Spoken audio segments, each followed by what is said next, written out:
Alright, we back again with something else. Gonna do a storage box for a race car trailer. Dirt car.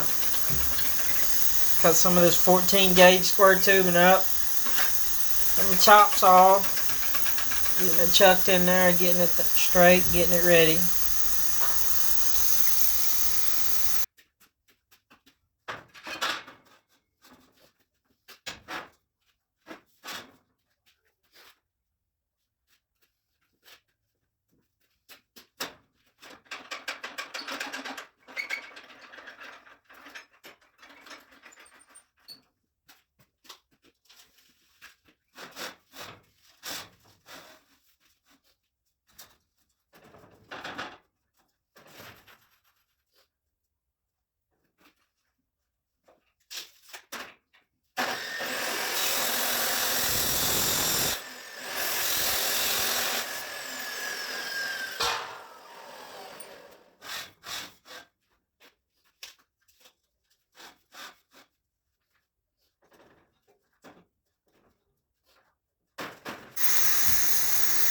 This is a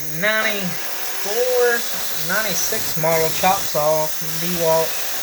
I keep saying I'm going to get another one, but this one just is never ever broke. It just keeps going. I think I put maybe 2 sets of brushes in this chop saw. I keep telling myself I need to get a new cold cut saw. This one just keeps going. It's a workhorse. I bet it's went through at least 250 to 300 blades.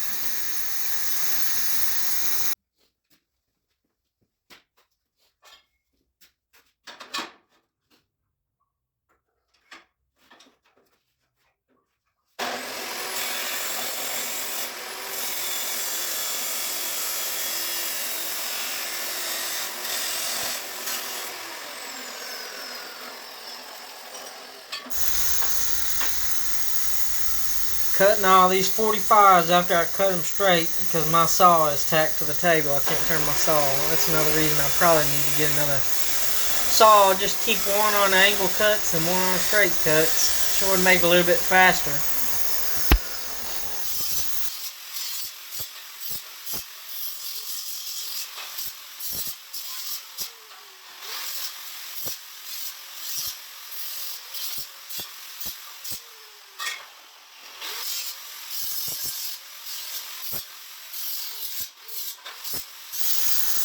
Clean, clean, clean. The name of the game in welding. Tubing, when you buy tubing, it's got oil all over it, which is great. I love working with tubing because it's strong and thin.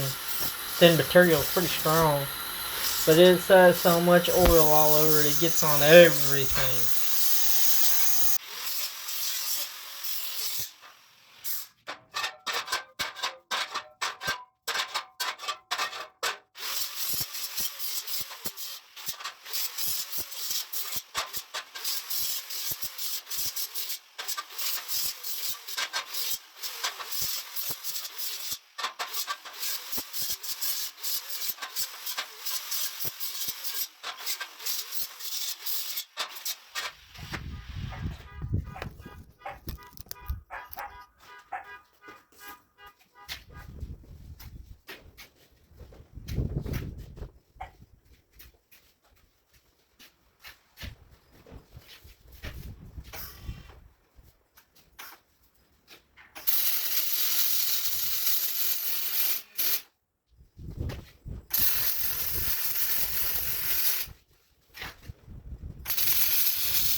Now, usually on just about everything, I tack it all together, put clamps all over it, especially thinner material, and then I weld it out. This one, the reason I didn't put the doors on and then weld it out is because if I were to put the doors on and the hinges, tack everything in place, and then weld it out, there's going to be an issue, guaranteed issue. It's going to move. So I make the doors after I make sure everything is solidly welded on the main structure.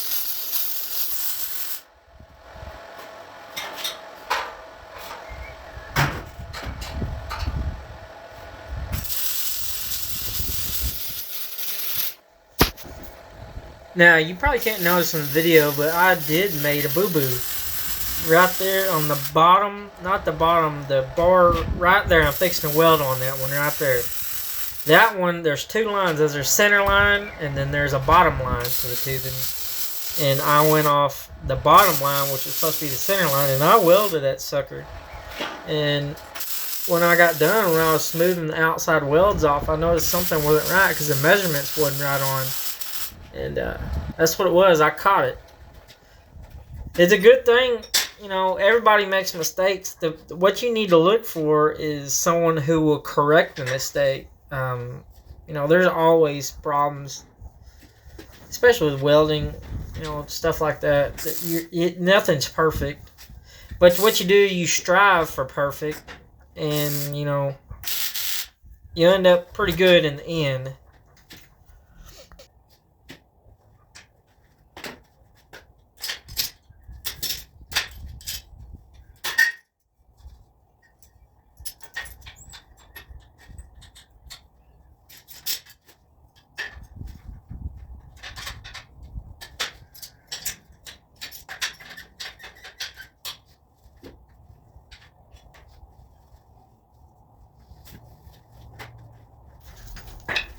I really like these little bullet hinges.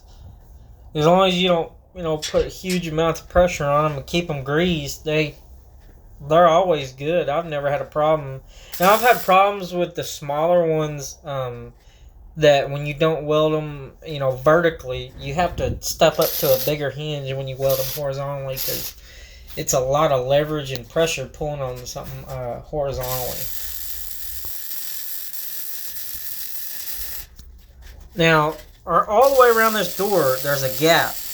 Now, when I wrote all this out in one of my measurements, you know, I wrote down my measurements and calculated everything. There's exactly a 1/4 inch gap the way I figured all the way around. So it's half and half on two sides. So I've got spacers, 1/4 inch spacers cut out that goes all the way around it. Because if you don't make it the same all the way around it's going to stick out like a sore thumb if your gaps are wrong.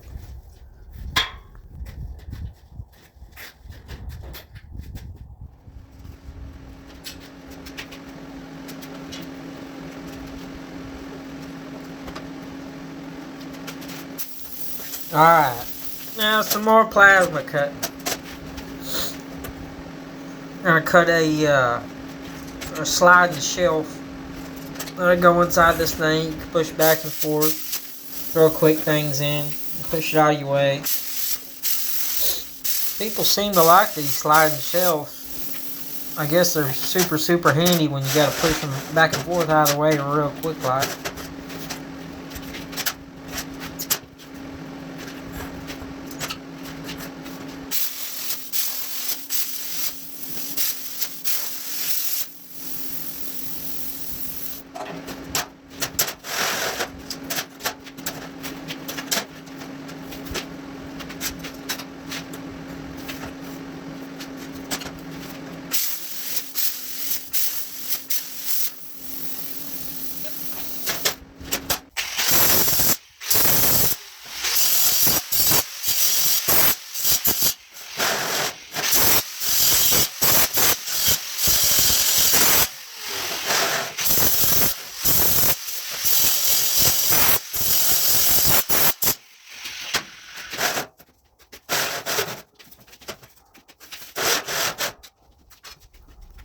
I got a little break. I could have stuck this in and broke it. I think it would have did it pretty good.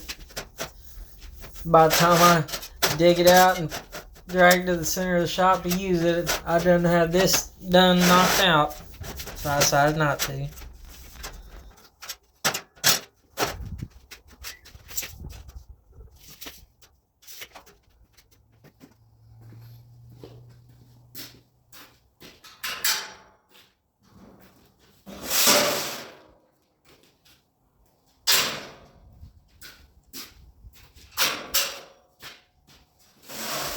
Now this one's not going to get a carbon steel skin on it, regular steel. It's going to get aluminum, and it's going to get broke sides and tops and stuff. So I'm going to mount this one on the trailer, and it's going to be gone. On to the next one.